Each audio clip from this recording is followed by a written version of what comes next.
قال اللہ تبارک و تعالی فی القرآن المجید والفرقان الحمید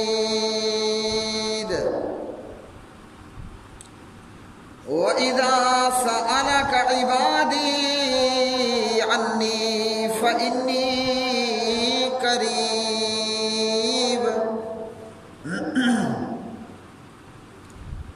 أُجِيبُ دَعْوَةَ الدَّاعِ إِذَا دَعَانِ فَلْيَسْتَجِيبُوا لِي وَلْيُؤْمِنُوا بِي لَعَلَّهُمْ يَرْشُدُونَ وقال تبارک و تعالی امن یجیب المضطر اذا دعاہ ویکشف السوء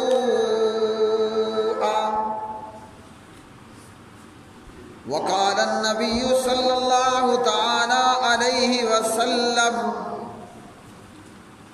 مثل الذی یذکر ربہ والذی لا یذکر ربہ مثل الحی والمیت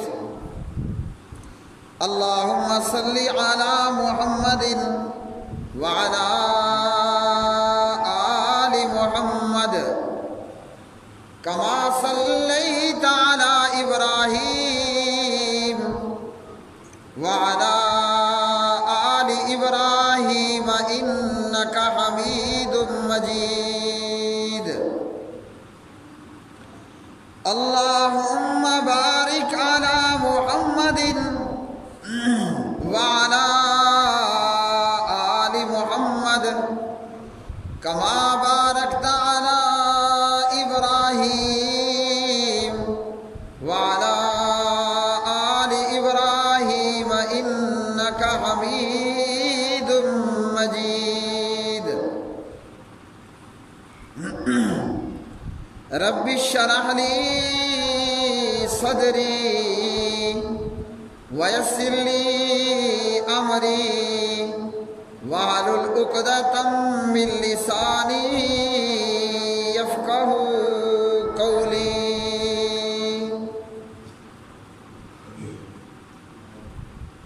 ہر قسم کی حمد و ثنا اللہ وحدہ لا شریک کے لیے جو ساری کائنات کا خالق مالک رازق داتا دستگیر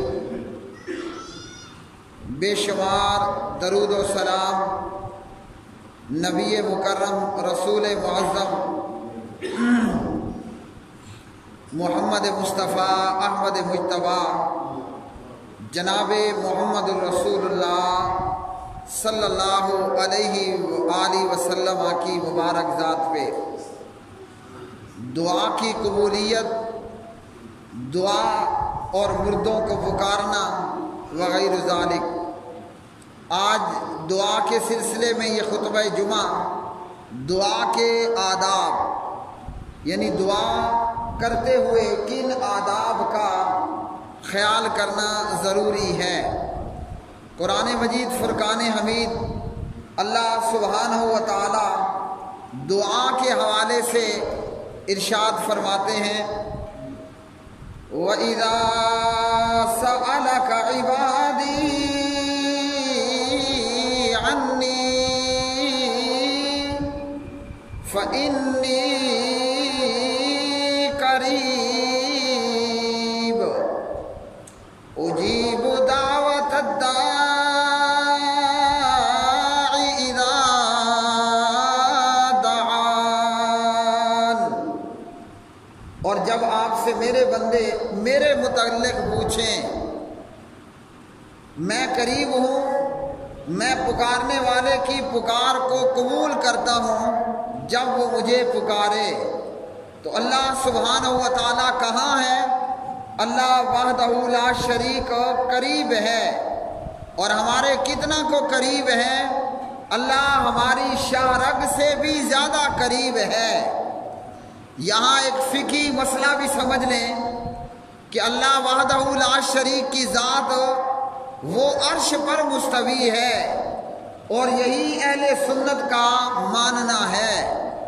اب اس اللہ وحدہ لا شریک کا عرش پر مستوی ہونا یہ معلوم ہے، لیکن اس کی کیفیت وہ مجہول ہے، اور اللہ کے استوا کو، اللہ کا مستوی علی العرش ہونا، اس پر ایمان لانا ضروری ہے اور فرض ہے، اور اس میں تعویل کرنا، تحریف کرنا اور اس میں کلام کرنا یہ حرام ہے۔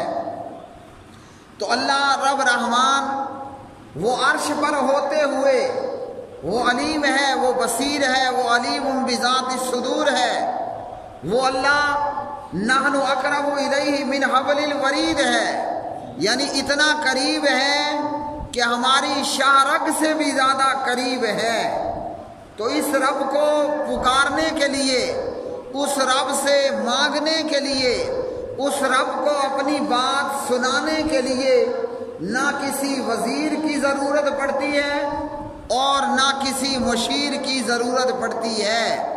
اللہ ہر ایک کی سنتا ہے، اور اللہ سبحانہ و تعالی اپنی مخلوق کی ضروریات کو پورا بھی کرتا ہے، اور وہ اللہ رب العالمین ہر ایک کی بات سنتا بھی ہے اور سمجھتا بھی ہے۔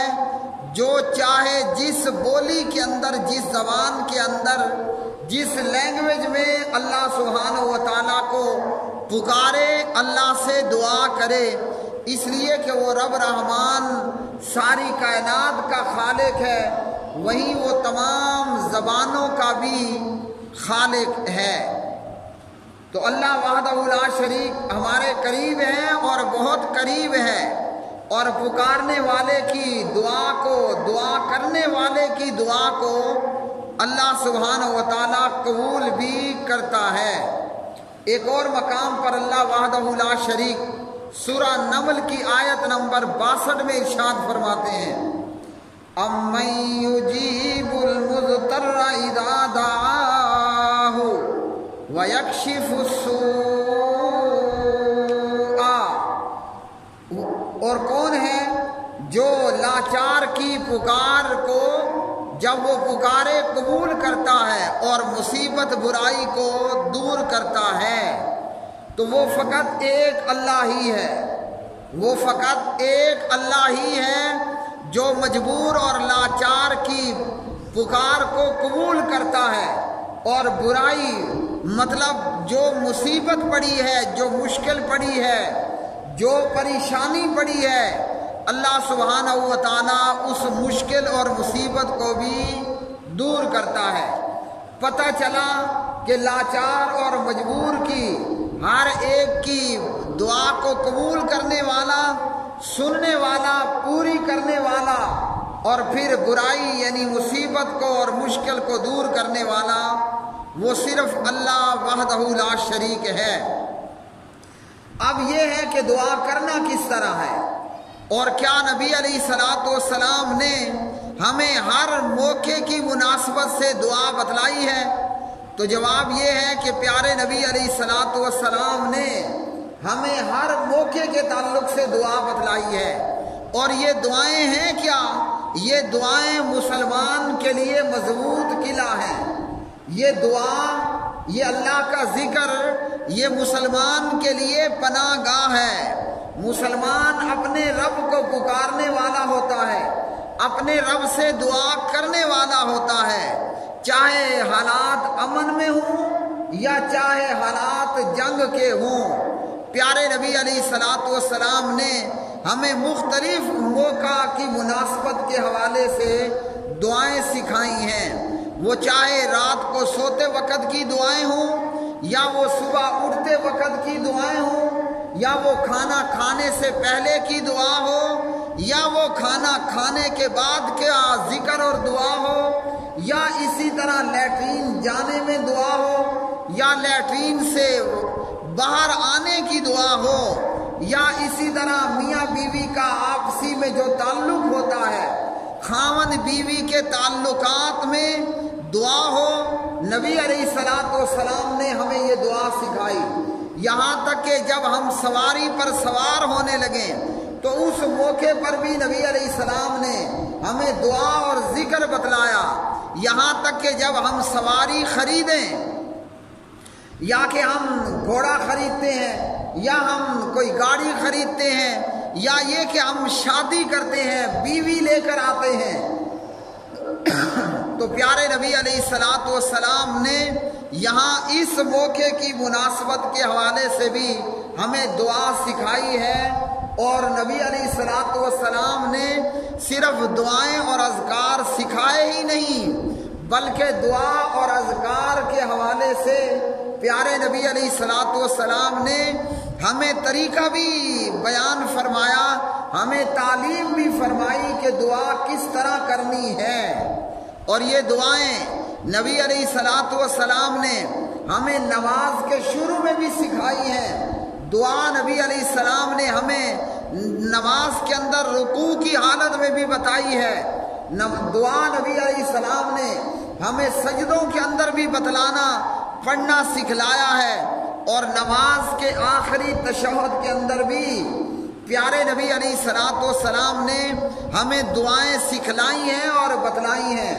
اور جب ہم نماز سے سلام پھیر لیں تو اس موقع پر بھی نبی علیہ الصلوۃ والسلام نے ہمیں بے شمار دعائیں بتلائی ہیں اور بے شمار ذکر و اذکار سکھائے ہیں۔ اب ضروری یہ ہے کہ ان دعاؤں سے اور ان اذکار سے ہمیں پوری طرح آگاہی ہو۔ یہ دعا اور یہ ذکر و اذکار مسلمان کے لیے اس کے دین کی بھی حفاظت کرنے والی ہیں اور اس کی دنیا کی بھی حفاظت کرنے والی ہیں۔ یہ دعائیں اور نبی علیہ السلام کے یہ بتلائے اور سکھائے گئے اذکار یہ مسلمان اور بندہ مومن کے لیے مضبوط قلعہ ہے اور ایک مضبوط پناہ گاہ ہے۔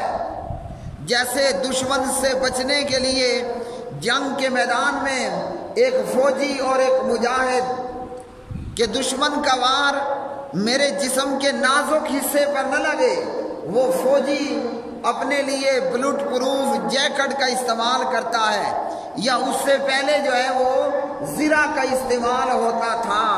اور بعض دفعہ تو جنگجو لوگ، لڑائی کرنے والے جنگجو، وہ پورے کا پورا لوہے کا لباس پہن لیا کرتے تھے کہ تاکہ دشمن کی تلوار اور دشمن کا تیر اور اس کا نیزہ وہ جسم پر اثر نہ کر سکے۔ جیسا کہ جناب جالوت علیہ السلام اپنا لشکر لے کر چلتے ہیں اور یہ مقابلہ کرتے ہیں۔ حضرت جالوت علیہ السلام یہ مسلمانوں کے امیر تھے، اور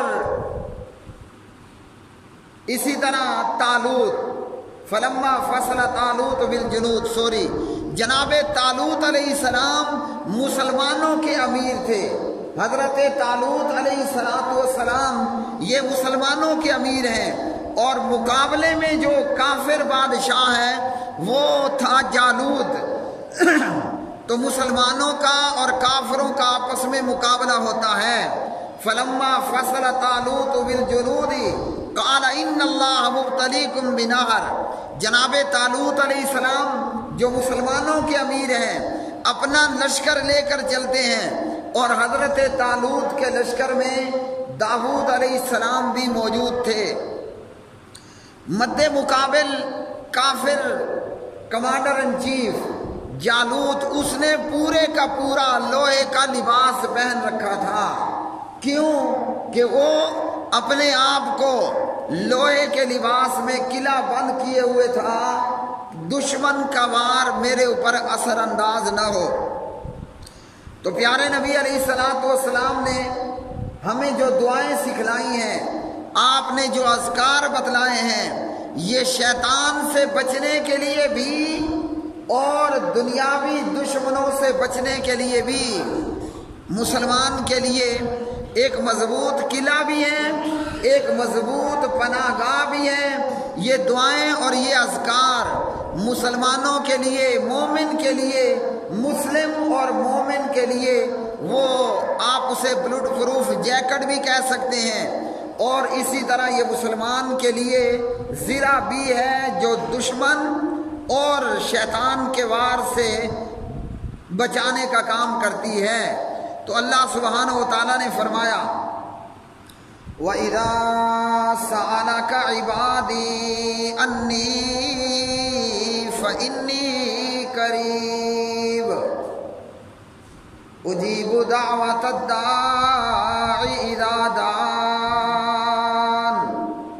اور جب آپ سے میرے بندے میرے متعلق پوچھیں، میں قریب ہوں، پکارنے والے کی پکار قبول کرتا ہوں جب بھی مجھے وہ پکارے۔ اَمَّن يُجِيبُ الْمُضْطَرَّ إِذَا دَعَاهُ وَيَكْشِفُ السُّوءَ، اور کون ہے جو لاچار کی پکار کو جب وہ پکارے قبول کرتا ہے اور برائی کو یعنی مصیبت اور مشکل کو دور کرتا ہے۔ اب یہ دعا کرنی کس طرح ہے؟ نبی علیہ الصلوۃ والسلام نے ہمیں وہ بھی بتلایا اور وہ بھی سکھلایا۔ بعض لوگ یہ سمجھتے ہیں اور بعض لوگوں کے دماغ میں لا علمی کی بنیاد پر یا عالم لوگ دیدہ دانستہ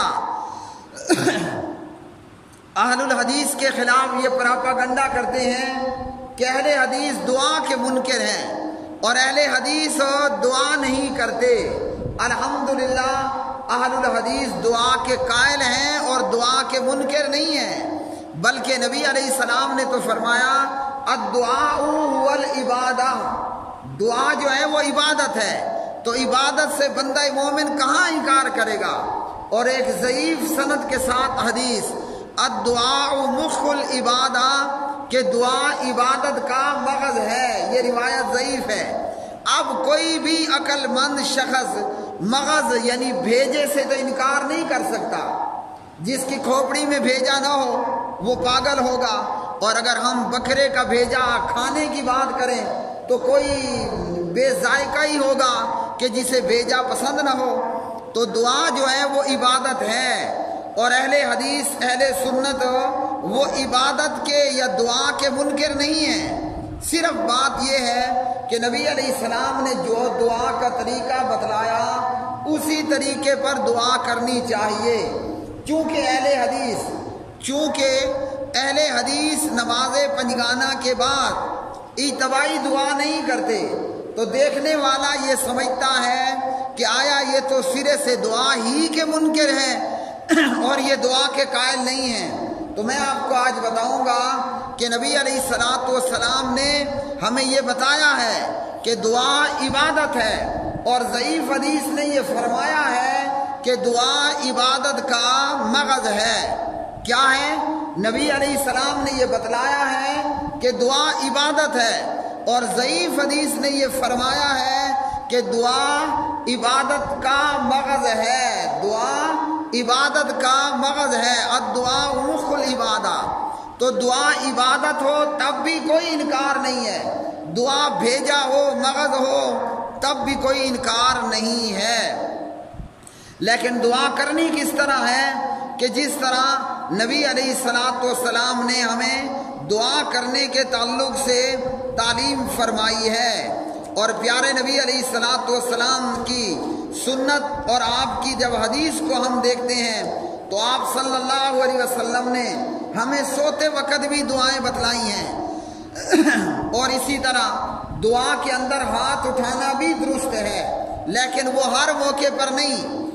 دعا کے اندر دعا میں ہاتھ اٹھانا پیارے نبی سے ثابت ہے، مگر ہر موقع پر ہاتھ نہیں اٹھائے جائیں گے۔ سب سے پہلے تو ہم یہ حدیث دیکھتے ہیں کہ دعا کے اندر ہاتھ اٹھانا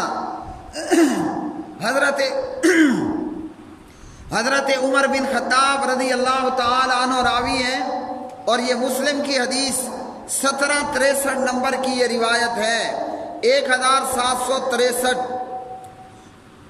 عمر بن خطاب رضی اللہ تعالی عنہ بیان کرتے ہیں غزوہ بدر کے دن نبی علیہ السلام نے مشرکین کی تعداد کو دیکھا جو کہ 1000 تھے۔ ابو جہل اینڈ کمپنی کی تعداد بدر کے میدان میں 1000 تھی، اور صحابہ کرام وہ 313 ہیں۔ اب دنیاوی نظر کے مطابق یہ مقابلہ کوئی مقابلہ نہیں تھا، یہ تو سراسر دنیاوی نقطۂ نظر سے اپنے آپ کو گاجر مولی کی طرح سیدھا سیدھا کٹوا لینا تھا۔ تو پیارے نبی علیہ السلام نے قبلہ رخ ہو کر دعا کرنا شروع کر دی اور آپ نے اپنے ہاتھوں کو پھیلا دیا اور رب العالمین سے رو رو کر گڑ گڑا کر دعا کرنے لگے۔ تو اہل حدیث یہی عقیدہ اور یہی عمل رکھتا ہے کہ دعا کے اندر بندہ اپنے ہاتھوں کو اٹھا لے اور اللہ پروردگار کے سامنے گڑ گڑا کر اللہ سے مانگے۔ اس حدیث سے دو باتیں معلوم ہوئیں۔ دعا کے آداب میں کیا ہے کہ بندہ دعا کرتے ہوئے قبلہ رخ ہو جائے، اپنا چہرہ قبلے کی جانب کر لے۔ دعا کے آداب میں ہے نبی علیہ السلام کی حدیث سے کہ دعا کرتے ہوئے بندہ اپنے دونوں ہاتھوں کو یوں اٹھائے اور دعا کرنا شروع کر دے۔ اور ایک اور حدیث کے اندر کہ جب بندہ اللہ سبحانہ و تعالیٰ سے دعا کرتا ہے، اپنے ہاتھ اٹھاتا ہے، تو اللہ تعالیٰ کو حیا آتی ہے کہ اپنے بندے کے ان ہاتھوں کو خالی واپس لوٹا دے۔ ابو داؤد کی یہ روایت ہے، صحیح ابو داؤد کے اندر یہ روایت ہے 1488 1488 نمبر کی روایت۔ اسی طرح نبی علیہ الصلوۃ والسلام سوتے وقت کی دعاؤں میں آپ صلی اللہ علیہ وسلم اپنے ہاتھ اٹھا لیتے۔ رات کو سوتے وقت سورۃ الاخلاص، سورۃ الفلق، سورۃ الناس یہ ان کو ایک ایک مرتبہ پڑھتے، پھر اپنے ہاتھوں پر پھونکتے اور جسم پر پھیرتے۔ اور نبی علیہ السلام یہ عمل 3 مرتبہ کرتے تھے۔ تینوں مرتبہ یہ 3 صورتیں 3 بار پڑھ کر اپنے ہاتھوں پہ پھونک کر ہاتھ اپنے چہرے پر اور پھر اپنے سر پر اور پھر اپنے جسم پر آگے پیچھے جہاں تک آپ کا ہاتھ جاتا۔ تو اس وقت میں بھی نبی علیہ السلام نے ہاتھ اٹھائے ہیں۔ اسی طرح نبی علیہ السلام نے ہمیں اب صبح اٹھتے ہی سب سے پہلی ضرورت کون سی ہوتی ہے؟ بندہ جب صبح اٹھتا ہے سب سے پہلی ضرورت وہ لیٹرین کی پڑتی ہے، پخانہ پیشاب ہوتا ہے۔ اسی طرح ہے نا، نبی علیہ السلام نے ہمیں لیٹرین جانے کی بھی دعا سکھائی، لیکن کوئی شخص کیا لیٹرین کے دروازے پہ ہاتھ اٹھاتا ہے؟ وہ سنی ہو، مسلمان ہو، وہ بریلوی ہو یا دیوبندی ہو، نبی علیہ السلام نے ہمیں دعا سکھائی ہے کہ ہم جب لیٹرین میں داخل ہوں، اب یہاں دعا تو ہے مگر ہاتھ اٹھانا کوئی نہیں ہے۔ یہاں دعا تو ہے مگر ہاتھ اٹھانا کوئی نہیں ہے، یعنی لیٹرین کے دروازے پر آپ یوں ہاتھ اٹھا کر دعا نہیں کریں گے، بلکہ بغیر ہاتھ اٹھائے بسم اللہ اللہم انی اعوذ بک من الخبث والخبائث۔ اسی طرح جب ہم لیٹرین سے باہر نکلیں گے تو صحیح حدیث کے مطابق پھر یہاں دعا ہے غفرانک۔ تو پیارے نبی علیہ السلام نے یہاں بھی ہمیں دعا سکھائی، لیکن یہاں ہاتھ اٹھانا کوئی نہیں ہے۔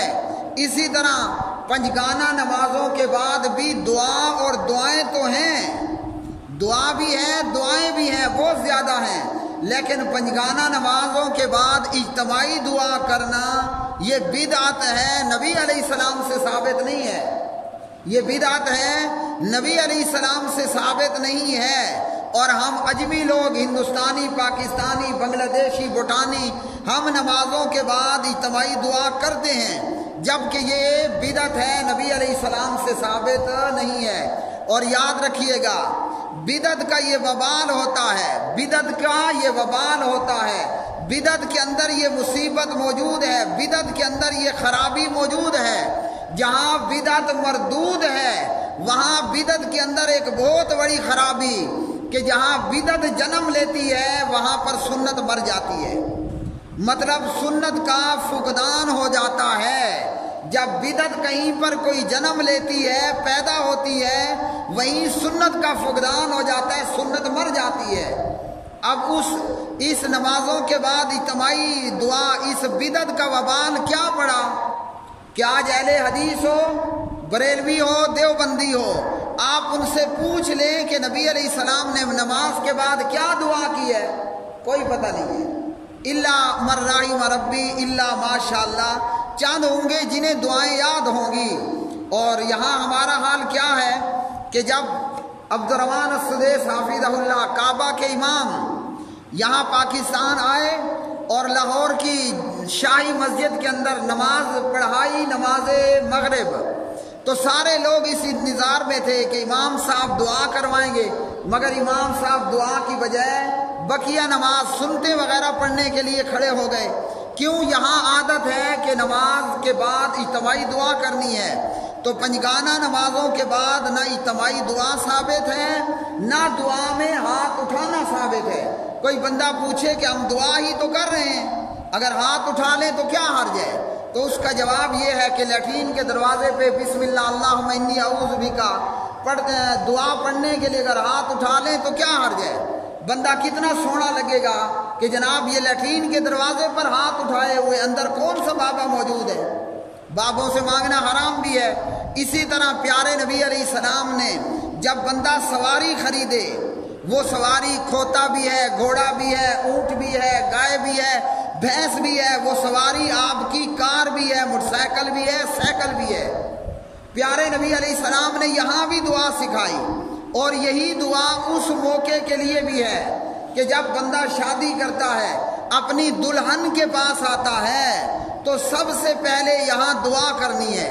اور دعا کا طریقہ کیا ہے کہ سواری ہو تو سواری کی پیشانی پہ ہاتھ رکھ لو، مطلب گاڑی کے بانٹ پر ہاتھ رکھ لو، اور اگر گائے ہے تو گائے کی پیشانی پہ ہاتھ رکھ لو، اور اگر آپ نے شادی کی ہے تو اپنی بیوی کی پیشانی پہ ہاتھ رکھ کر اس کے بعد اپنے ہاتھ میں لے لو۔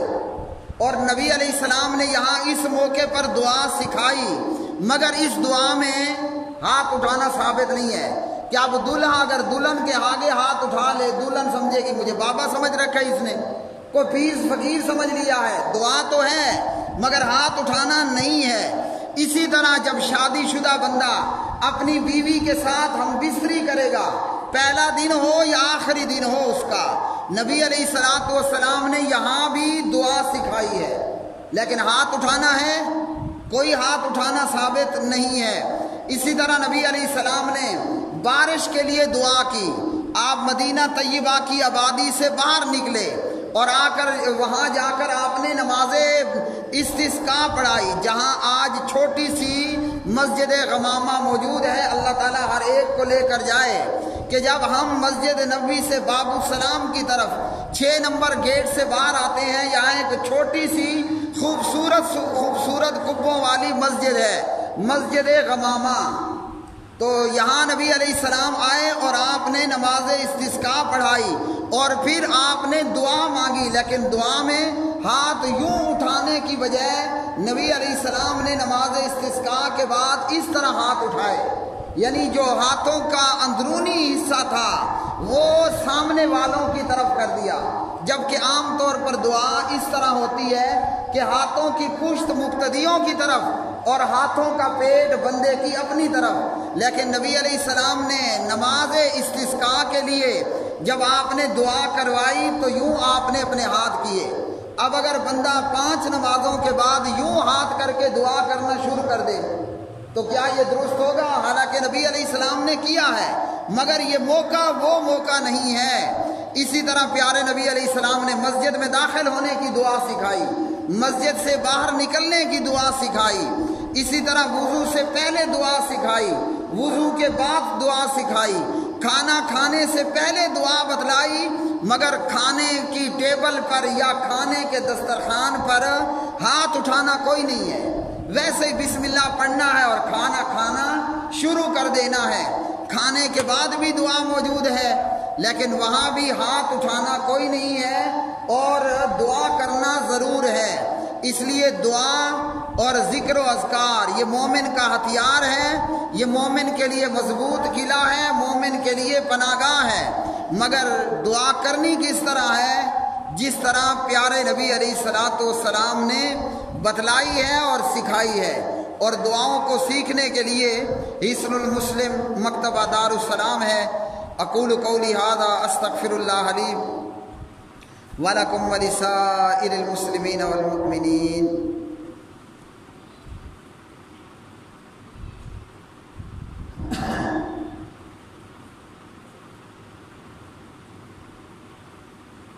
ان الحمد للہ نحمده ونستعینه ونستغفره ونعوذ باللہ من شرور